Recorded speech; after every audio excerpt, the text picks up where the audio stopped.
everybody, I'm Corey Hill with the Virginia Early Intervention Professional Development Team, Teleflections.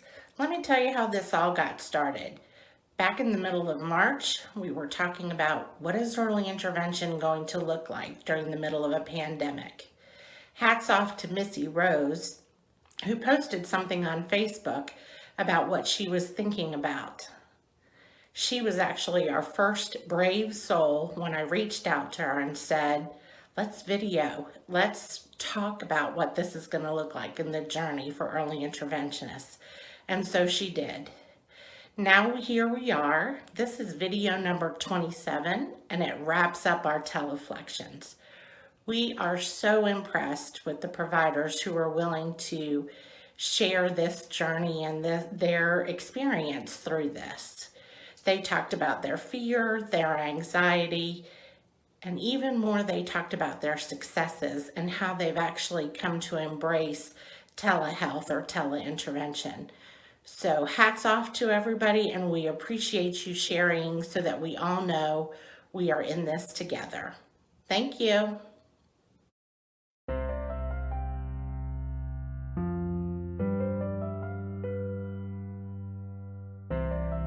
This is a first for me in the 30 years that I've been treating. So I just wanted to give some folks that haven't had a chance to try this out yet an idea of what it's going to be like. It's going to be a little bumpy, and it's okay. So I advise to take a deep breath, explain to the parents that this is new for all of us, and just kind of work through the issues with your parents.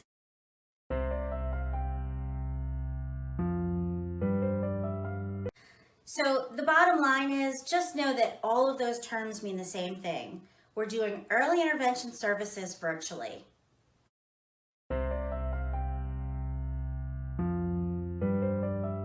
We are not expert teletherapists. We are emergency teletherapists, and we need to give ourselves a little bit of a break when things seem really hard, and we will get through this.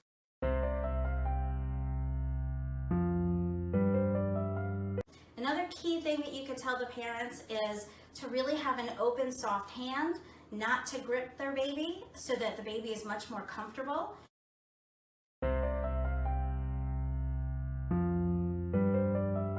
And realize that, during this time of telehealth and uncertainty, we're just going to have to learn to be a little more flexible in what we do from day to day. But families are just thrilled to have the support, and we're all going to experience these events at one time or another as we move towards telehealth. So hang in there.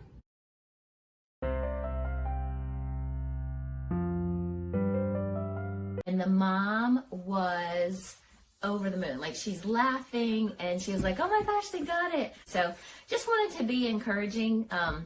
We're all in this together. I love that we have this platform that we can share challenges and successes.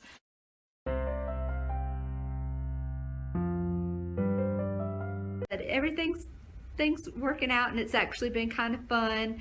I am looking forward to getting back out to do our face-to-face appointments together, because I really enjoy that.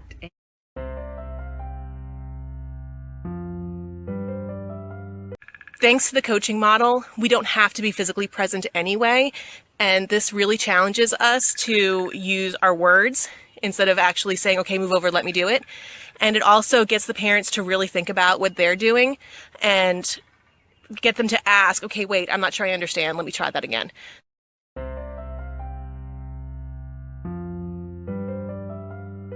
Go ahead and draw, but just don't color on my walls, please. And so that's the gist of things, friends.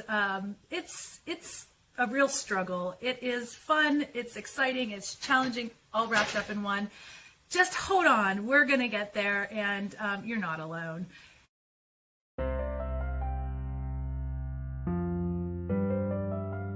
So it's important, as we're working to support families who are also experiencing an increased amount of stress, that we continue to take the time to take care of ourselves. Remember that we're in this together.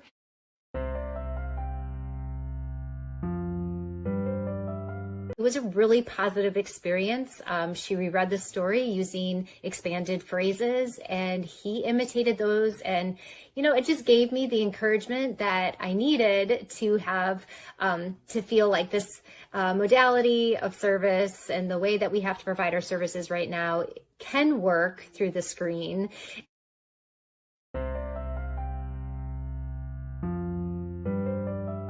Oh my goodness. If you guys are doing it, if you started it, pause, give yourself a pat on the back, and be encouraged in the fact that you are already doing a great job.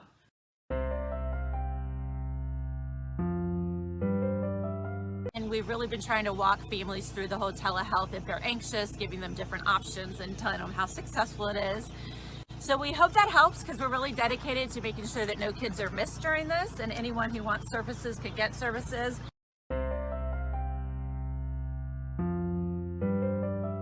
Now we're trying teletherapy because of other circumstances, but what does that look like for next winter when it snows?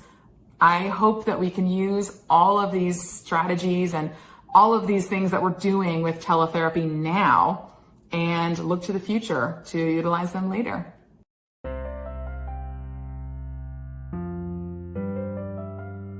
I have been working with lots of kids that have siblings, and I try really hard to get the siblings involved because they also want attention and they're missing their friends.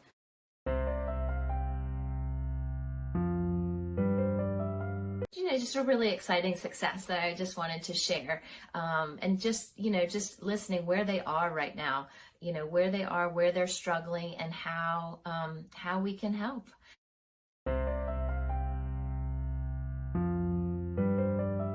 Another tip that I have is a quick, easy screen share of a photo of our decision tree when at initial evaluations and discussing the child indicators with the family and the therapist.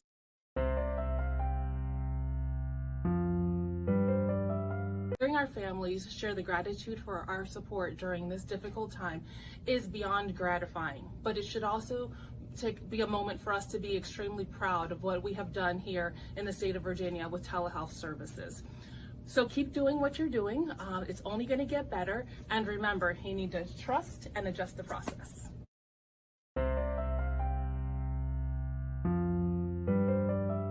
It feels good to observe longer, inquire more, and assume less.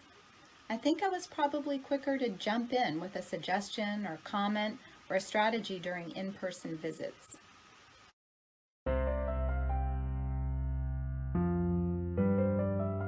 This is exciting. We are evolving into a new delivery of services. And although it's exciting, it does have its challenges. So tip number 1, be prepared. Just as you would for those face-to-face home visits,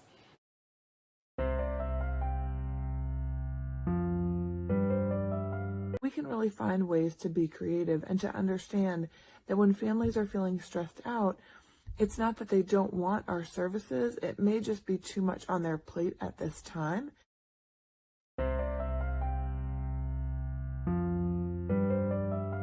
This is something that I think could be ongoing, and it's a really optimistic view on how teletherapy services can help those working parents that we serve in our communities.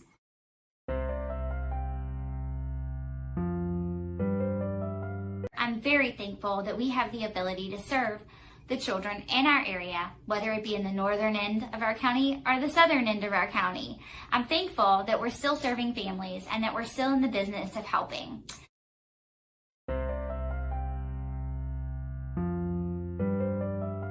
And I've had such wonderful moments where I'm able to praise families or reflect with them and say, look what you did. I'm sitting here talking to you. You're the one doing it. And that makes me really proud.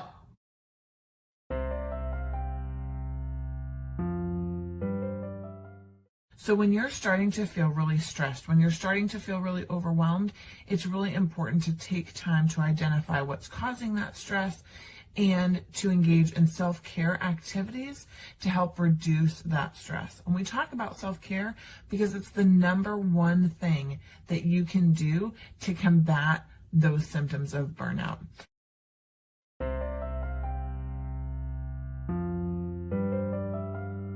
On our last televisit, I showed the kids that I wore a mask and that it's still me.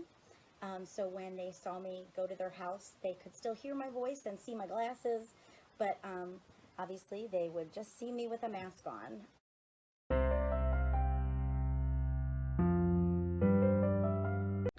Wow, that is amazing, seeing all 26 of those videos, looking at the different topics, the different insights that each and every one of you provided. I know when we first started this project at the beginning of the crisis, there was a lot of initial anxiety around telehealth. What is it going to look like? There were a lot of different factors, people having to provide telehealth services with their children home, with their pets barking, learning how to navigate technology. However, this has really been a journey of growth for each and every person. And it's been so much fun collaborating and getting to know all of you. So thank you so much for sharing your reflections and your experiences around telehealth. I truly hope these Teleflections have been able to bring people peace, maybe a little bit of laughter, or something just to relate to. Thank you.